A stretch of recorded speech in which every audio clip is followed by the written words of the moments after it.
Welcome to the Horses and Holy Moments podcast.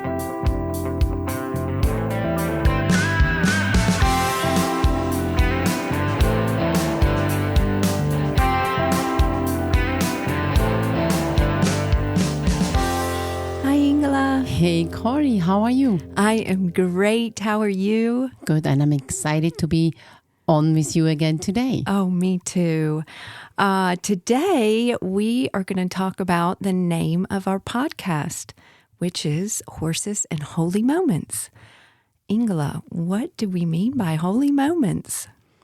Yeah, holy moments, they come in many forms. Mm-hmm. You know, I just love that God is holy. Yes. And when we talk about holy or holiness, it's really an attribute that pretty much solely belongs to God, even though as believers we are also called holy, right? But when I think about holy, I rarely think of a human. Yeah, Just when I hear the word, I think about the Lord. I think about God. God is holy, right? Yeah. Now, as believers, when we talk about how to be holy, this would be set apart for God. We are His. So we don't live unto ourselves. We don't live to just get a job, make money, have a family, build a house with a white picket fence, a swimming pool, and get a dog, right? Right. There's more to life than that. Exactly. And because God has a plan and a purpose for each human that was born, we also have assignments on this earth. Yeah, it's amazing that He would give us some assignments. Yeah, but we are called to be holy Yes. and called to be holy as our Father is holy. So for me, holiness for a human just means to be set apart for the glory of God, for Him. That we give our lives to Him as a living sacrifice to say, have your way with me, have your way in my life. Yes, it's surrender. Yeah, and because we're also called the bride of Christ, He's the bridegroom. Well, bridegrooms are very passionate about their brides and brides about their bridegrooms. Yes. So this is a romance.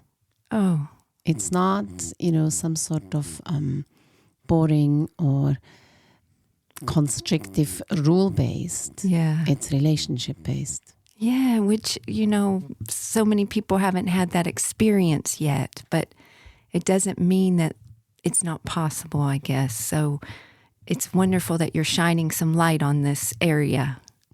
Yeah, well, a holy moment, as I was saying, comes in many forms for me. Like every single time that we go into adoration and we become aware of the presence of God, to me, that is a holy moment because He is holy. But then there is just these incidences, Okay. days, Yes. minutes, Yes. seconds in our lives where we know that God intervened. Yes. He broke through into our realm, into the physical realm. So it's not like we are entering the secret place, His presence, and encounter Him and His beautiful presence in the spiritual realm. Right. It's Him intervening in our daily lives. That's so great. That's also called holy moments. Yeah. So pretty much all of our stories, Corey, we have many. Right? Yeah. We have Yes. stories from Brazil. Yes. We absolutely have experienced holy moments. Oh, yes. Right? Like that day when it rained and it rained and it rained, well, not the day, 2 weeks, and it rained early. And we had everything prepared and we needed to put the seeds in the ground, and the raining season came early and we didn't have our fields planted. And I remember being hopeless. I'm like, okay, not even God can fix this because now the ground is wet. We are not going to get the fields planted and we won't have any grass for the horses. Disaster. Disaster. And as we stood out there under the roof and it was just pouring down with this tropical rain. And then instead of staying hopeless, which makes absolutely nothing better, This is true. and it's a bad feeling, we started to pray. Yeah. And God stopped the rain. Wow. And He let the sun shine for 4 days. And it dried out. We got everything seeded. And boom, the rain came again. Oh, I love that story. That's a holy moment. That is a holy moment. We had many like that together, right? In Brazil. Oh, yeah. And in other places. Yes. Yeah. So today I thought of telling you a story about a holy moment that you were not present. Yes. But at least it was in your country. It was in America. I like And it. I love America. And I love the Americans. Yes. So to all our Swiss and European listeners, maybe that's unusual for you, but I am Swiss and I absolutely love America. I know. This always makes me giggle when Ingela tells me how much she loves America. It's so sweet. I was always excited about America. Right from when I was little, and I wanted to go to America. And then I thought, okay, to learn English, I'll go for like 1 year to England. I didn't want to go to England. I didn't specifically like it before I went. Yes. I learned to love it. Yes. But, and then I went for 1 year and I ended up staying for 17. That is amazing. But in my heart, it was Yes. always America. That's I loved funny. America. Well, There's just certain countries. I also love Canada and I love Brazil. Of course, Africa. Africa. Yeah, Africa. Okay. We'll have to talk about that another time.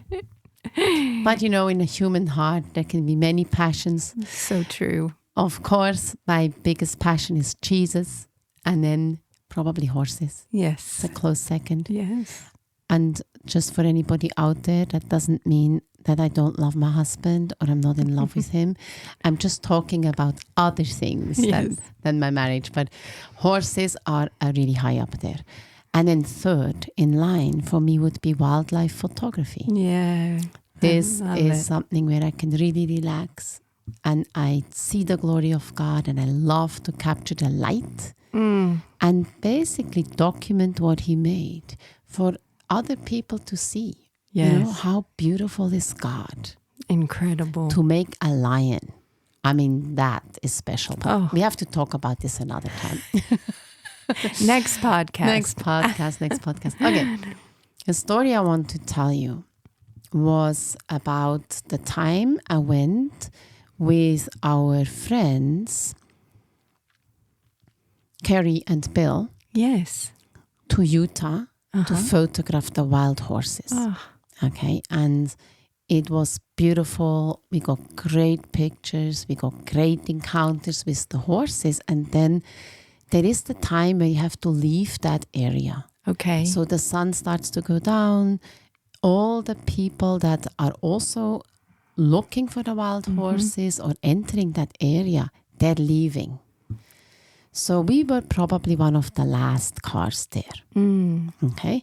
And we're driving along the road, and then I don't remember for which reason, but we took a left up a track. That was a dirt track, a dirt road. Okay. I think it's because we saw a horse herd there and we wanted to go take some last shots. I'm not sure. So if Carrie's listening to this, then she can bring some clarification and write a comment. It's a few years ago. But what happened is, as we got closer, all of a sudden, Carrie noticed this horse that was stuck in the fence. And there was not only those mesh fences like you have for sheep, there was also barbed wire on top. Wow. And we saw a horse lay on the ground, and he was a young one, maybe 18 months, a filly. And of course, the other horses were still around and they're quite upset. So we got out of the truck. I took a stick with me so I can be the same length as a horse, also so I could block, also so I could communicate with the other horses. And as we drew closer, we saw that the little filly that was caught in the fence had had her hind leg caught in the fence and must have been on the other side of the fence jumping and getting caught. So the wire was wrapped like double around the fetlock and the lower leg, the cannon bone, and she lay completely motionless on our side of the fence. And not far from her were the other horses. The little bands of horses plus the entire herd, I don't know, maybe 50 horses were also there, more at a distance. But right with the filly was a stallion.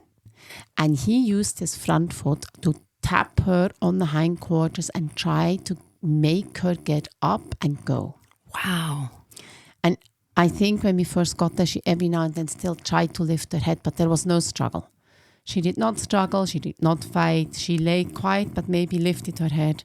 There was no way she could, so she didn't even try. Wow. Right.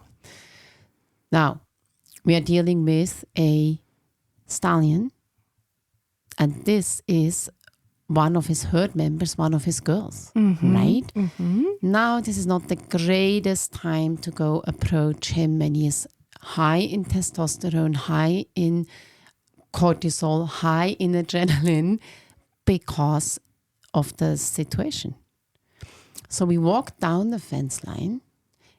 Richard and me climbed over the fence and we walked up on the other side of the fence. So the fence is between us and the filly and also, of course, us and the stallion. Well, but that doesn't really stop a horse, right? So I think our friends came up there too. We were all on the other side. And I just asked them to wait a minute. And I went up parallel to where the filly was, but not very close to the fence yet, maybe 5 yards. And I communicated to the stallion that everything is okay. Wow. So I asked him to back up, right? I asked him to step back because he was too close for me to start to deal with that filly. You know, I don't want to be in a place where his adrenaline comes up and suddenly there is an attack. Yes. So I asked him to back up, which he did. And you used, can I ask? Lead phases. You did. Okay, that was my question. I just, from my heart, said to him that everything is going to be okay. I am the lead. And I asked him to step back. And he did. He stepped back, I don't know, 5 yards, 7 yards. I would have to check on the video. About 5. That's incredible. So then Richard came up, the others came up, and we tried everything we could to get that wire off that hind leg. And it was absolutely impossible. And I mean impossible. It was twisted around. Wow. You know, so she got the leg in on the other side, jumped, and then it doubled up and twisted as she fell. So tight, and it cut into her cannon and into her fetlock. So I said to the guys, can you go down the fence line and take the fence off every fence post to see if they can create some slack? Okay. But it didn't work. Okay. Wow. So Richard says there's only one way. We need wire cutters. Okay. But we didn't have any. So right. I think Bill said he's sorry, but he doesn't have any in his truck. So Carrie and Bill jumped in the truck, and Carrie said, I'm going to go and stop someone and ask them for wire cutters. And I'm thinking, who? There was like no one there. And here is something. Before she went, we got together and we prayed. Right? That is before we even had the idea of the wire cutters. We stood by that fence and we said, Jesus, please help us. And you know why? Because the sun is going down. We're the last people around. If we leave this horse in the wire, it's going to be dead by the morning. I just can't do it. I can't leave a young filly, 18 months, caught in a wire and drive home and have dinner. But what choice to have?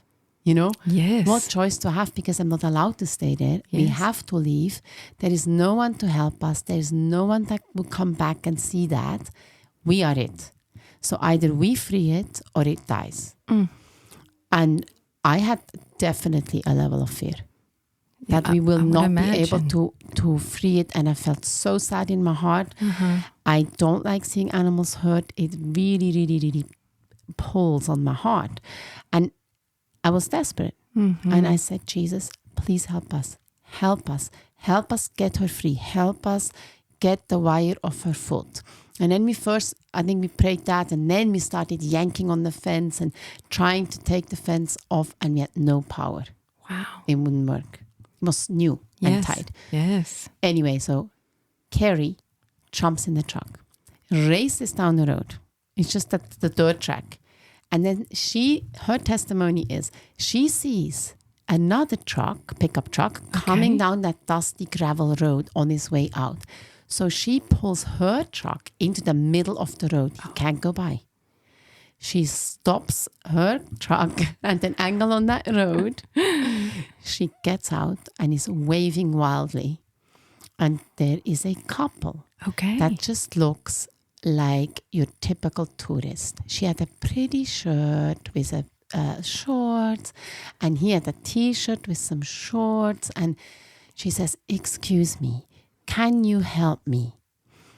He said, "Well, depends." And she says, "We need wire cutters, and we need wire cutters right now. Do you happen to have some wire cutters in your truck?" And the guy gets out of the truck and he says, "Sure I do. I always have wire cutters in my truck." Oh my goodness. So special. She said, "Can I please borrow them? I'll be right back. We are rescuing a wild horse." So this couple is totally non-horsey. They're like, oh, can we look? Can we come? Can we just join in? And she says, sure you can. Let's go. So now we're standing by the fence, and up come two trucks. Oh my Carrie goodness. plus these strangers. So she directed them to be at a distance on the safe side of the fence. And I went there with Richard, watching the stallion, and we cut the wire. Okay, so her leg comes free. Yes. And she falls down, and then she's motionless. Now, in the meantime, the lead mare took the entire herd over the hill. It was on a hill and up over the top of the hill. We didn't see them anymore. Oh, wow. There was a small band of maybe 5-6 younger stallions still there. Okay. And the one stallion that tried to get her up was at the distance. So now I am climbing over the fence, and everybody else is going, "Be careful, be careful, be careful." So now everybody's climbing over the fence, but a little further down. So I said to Richard, "Well, I have to turn it around. I have to turn it around because her legs were toward the fence. So if she starts scrambling, she's going to get caught in the fence again." Oh, wow. Okay. And he's saying, "Be careful, be careful." I mean, how are you going to be careful? Yeah, You right. can't be careful. This is no deal about being careful because it's a wild horse. It has never been touched by a human. You just need a miracle. Truly. Careful is not helping. So, no. It's true. So I just prayed. I just said, "Jesus, help me. Help me turn her." So I went to her. I put my hand on her mane. I started to stroke her. Right? She received it. And then I ran my hands down her legs, and I take her hind leg. Oh my goodness. Ingela. And I pull her toward me. And I turned her, so I had to pull her toward me. And she came toward me, so now she's laying right there. So I just blessed her that she is sound, not hurt. I could see the cut now clearly. It was fine. It was just through the skin layers. And of course, not much blood in the legs. But it was not a horrible cut. It was not through the tendons. I knew she's going to be fine. My heart was so happy. Oh. So then I stood back, and she got up. And then she took a few steps kind of lame. And then she took a few steps sound. And then, there was a commotion with the other horses. And they were calling... Oh, I forgot to say, that little band had left. Okay. So it was just us and her. Wow. Because when we were on this side of the fence, it was too much for them and they left. Yes. So then she got up and she neighed. And when she neighed, all of a sudden, back they came, galloping toward us, And then she cantered towards them, first a little lame and then fine. And she went up there still neighing, and the whole herd or part of the herd came down. Everybody very happy and excited, and took her, and over the hill they went. So for me, that's a holy moment. A truly holy moment. A holy My moment goodness. because we needed help. Yes. We couldn't do it. There was nothing else we could have done. We needed God, right? And in those moments, you sometimes think, oh, he might send an angel to cut the wire for me, or supernaturally the wire disappears. But God very often uses other people. You know, the timing for Carrie to go into a truck and show up on that road, 10 seconds later, she would have missed that truck. Yes. And that the guy drove down that road right at the moment when we needed him, right with wire cutters in his truck.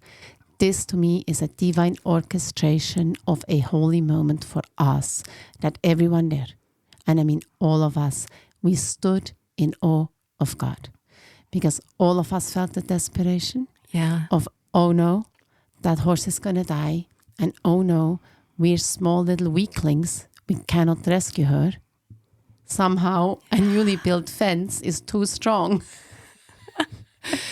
And we'll have to leave her here to praying, to getting an answer to prayer right there, right then, in the right moment, with everything we needed.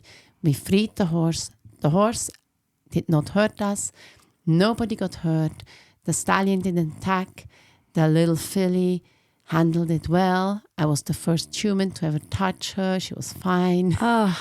And she left sound.